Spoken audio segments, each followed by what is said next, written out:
سے عطا شروع تھی لیے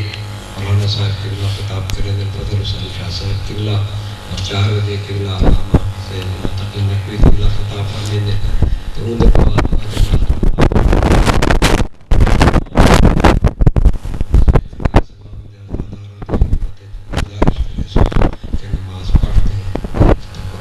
آواز بلند صلوات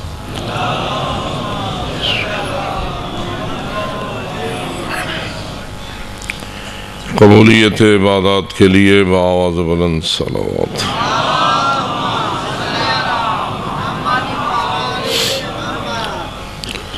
عزاداران مظلوم کی سلامتی و حفاظت کے لیے بآواز بلند صلوات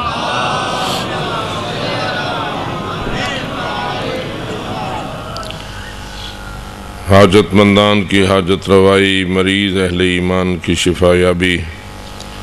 صاحبان مشکل کی مشکل کشائی کے لیے بآواز بلند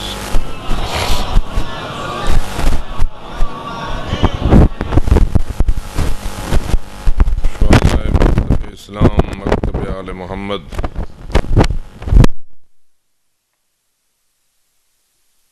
بآواز بلند صلوات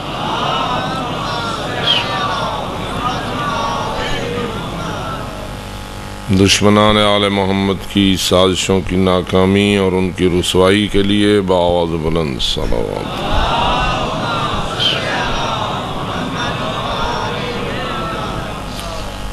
تعجیل ظہور حضرت قائم آل محمد علیہ السلام کے لیے بآواز بلند صلوات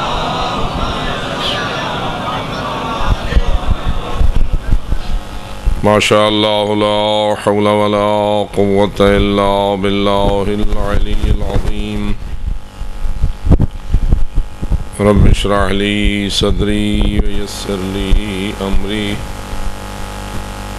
واحلل عقدۃ من لسانی یفقہوا قولی اعوذ باللہ من الشیطان اللعین الرجیم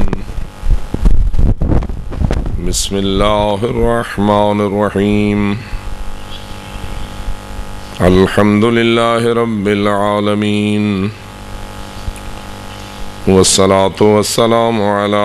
اشرف الانبیاء والمرسلین سیدنا و نبینا و شفیع ذنوبنا و طبیب قلوبنا ومولانا ابی القاسم محمد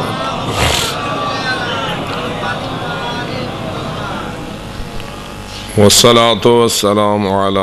أهل بيته الطيبين الطاهرين المعصومين الغر الميامين المنتجبين المكرمين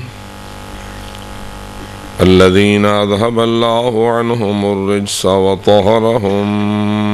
تطهيرا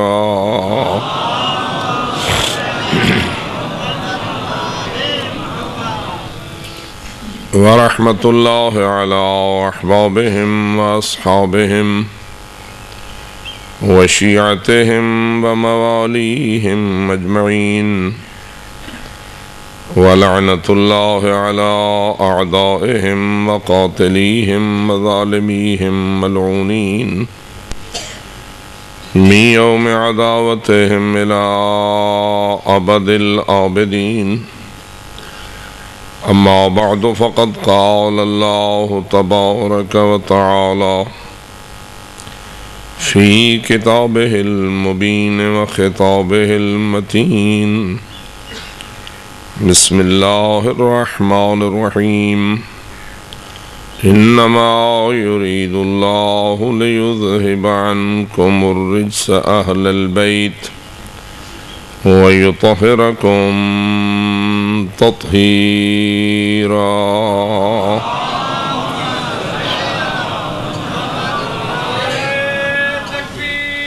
الله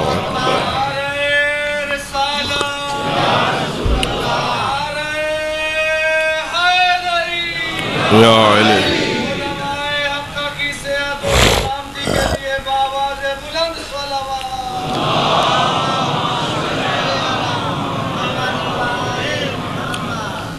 بارگاہ غفور الرحیم میں نیاز مندانہ التجا ہے تمام مرحوم عزاداران آل محمد کو مغفرت کاملہ سے سرفراز فرمائے۔ جن لوگوں نے عزاداری کی یہ قیمتی وراثت ہم تک پہنچائی ہے، خداوند منان ان کو اس کی جزائے خیر نصیب فرمائے اور ہمیں بھی یہ توفیق بخشے کہ ہم اس کی حفاظت کرتے ہوئے، اس کو ترقی دیتے ہوئے اپنی آئندہ نسلوں تک اسے منتقل کریں اور ہماری نسلوں کو توفیق دے کہ وہ اس کو اور زیادہ ترقی عطا فرمائے۔ خداوند منان ہر ایک کی اولاد کو صالح نسل قرار دے، ماحول کے برے اثرات سے ہمیں اور ہماری اولادوں کو محفوظ رکھے، شیطان کے وسوسے اور شیطانیوں کی چالوں سے محفوظ رکھے، حسینیت کا متوالا بنائے، یزیدیت کا دشمن قرار دے، حسینیت جو صراط مستقیم ہے اس پر گامزن رہنے کی توفیق بخشے، زندگی نور حسینیت سے منور فرمائے، موت راہ حسینیت پر عطا فرمائے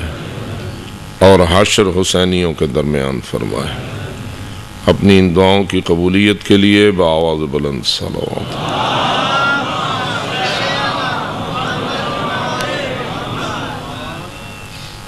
سورہ احزاب کی آیت نمبر 33 کے ایک حصے میں ارشاد رب العزت ہے کہ اے اہل البیت، اللہ کا تمہارے متعلق ہی فقط یہ ارادہ ہے کہ تم سے ہر قسم کے رجس کو دور رکھے اور تمہیں ایسا پاک رکھے جیسا پاک رکھنے کا حق ہے۔ بآواز بلند صلوات۔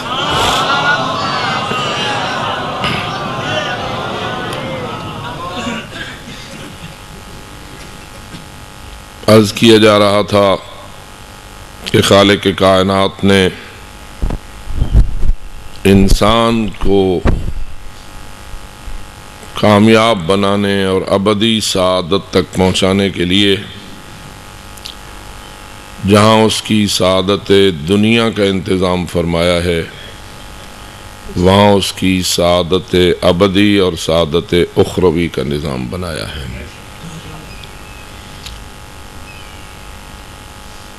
زمین پر بسنے والی انسانی مخلوق کی ایک کثیر تعداد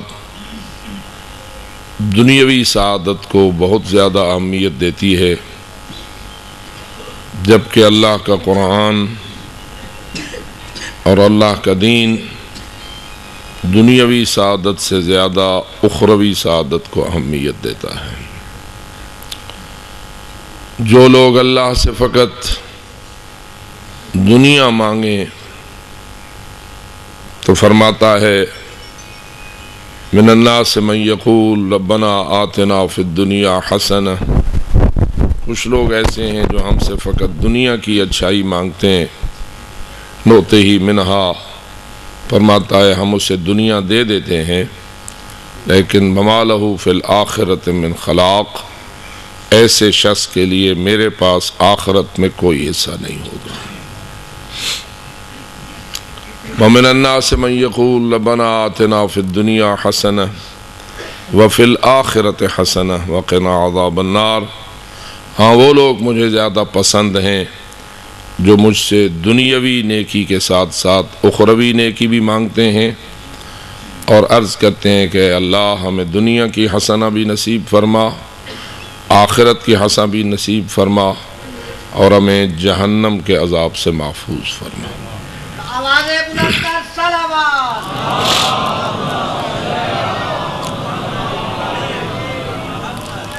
تو اگر میں یہ کہہ دوں جس طبقے کی ترجمانی کرتے ہوئے اللہ نے پہلا جملہ بولا ہے من الناس من یقول ربنا آتنا فی الدنیا حسنہ، اس طبقے کا تعلق یزیدیت سے ہے، اور جس کے متعلق اللہ نے دوسرا جملہ بولا ہے وَمِنَ النَّاسِ مَن يَقُولُ رَبَّنَا آتِنَا فِي الدُّنْيَا حَسَنَةً وَفِي الْآخِرَةِ حَسَنَةً وَقِنَا عَذَابَ النَّارِ،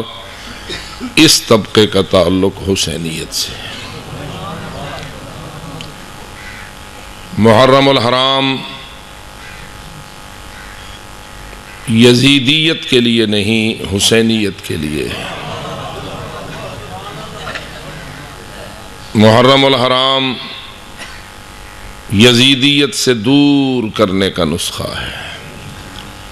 حسینیت میں غرق ہو جانے کا وسیلہ ہے۔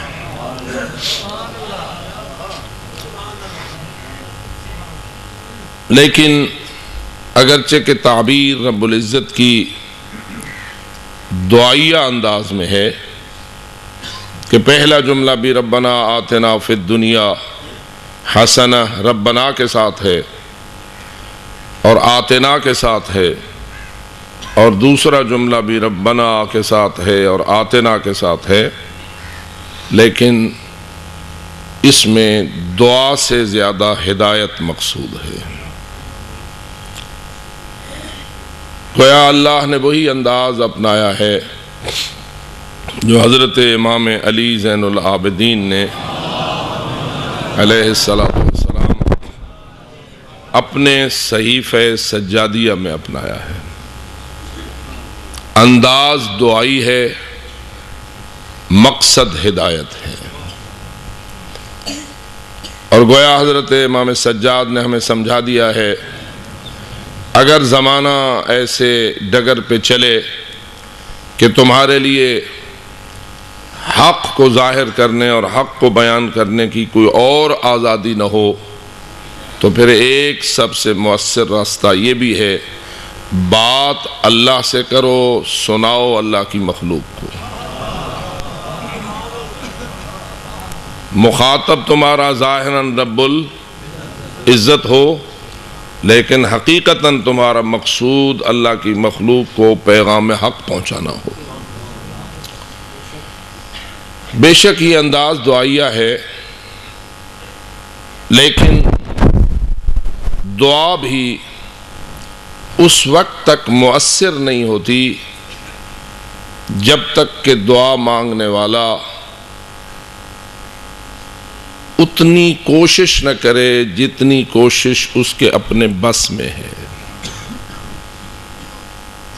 بہت سارے لوگ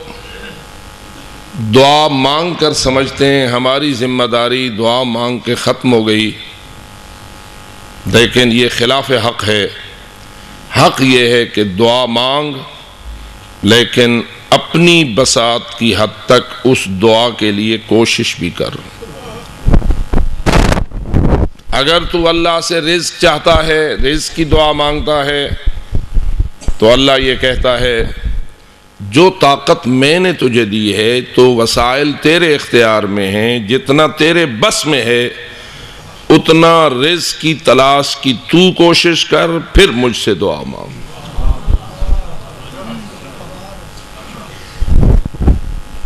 اگر کوئی شخص یہ سمجھتا ہے جو میرے بس میں ہے وہ بھی میں نہیں کروں گا اور فقط دعاؤں سے میں رزق کی وسعت اور برکت تلاش کروں گا، تو وہ یاد رکھے رب العزت نے اس امر کو نہ پسند فرمایا ہے نہ اس کی اجازت عطا فرمائی ہے۔ بچوں کو سمجھانے کے لیے ایک مثال یہ ہے، اگر کوئی اللہ سے اولاد مانگے بغیر شادی کے، دعا مانگے ہر وقت اے اللہ مجھے بیٹا عطا فرما، لیکن شادی نہ کرے، تو کیا خیال ہے اس کی دعا میں خلوص ہوگا؟ جی، اس لیے کہ شرط ہے اگر تو صاحب اولاد ہونا چاہتا ہے تو ازدواج اس کی شرط ہے۔ شادی کرو گے، جو تمہارے بس میں ہے اس کو تم انجام دو گے، پھر اس کے بعد رب العزت سے عرض کرو گے کہ خداوندہ مجھے صاحب اولاد بنا، پھر تو تیرا فریضہ پورا ہوا اور تیری دعا میں خلوص ہوا۔ لیکن اگر تو بغیر شادی کے اپنا صاحب اولاد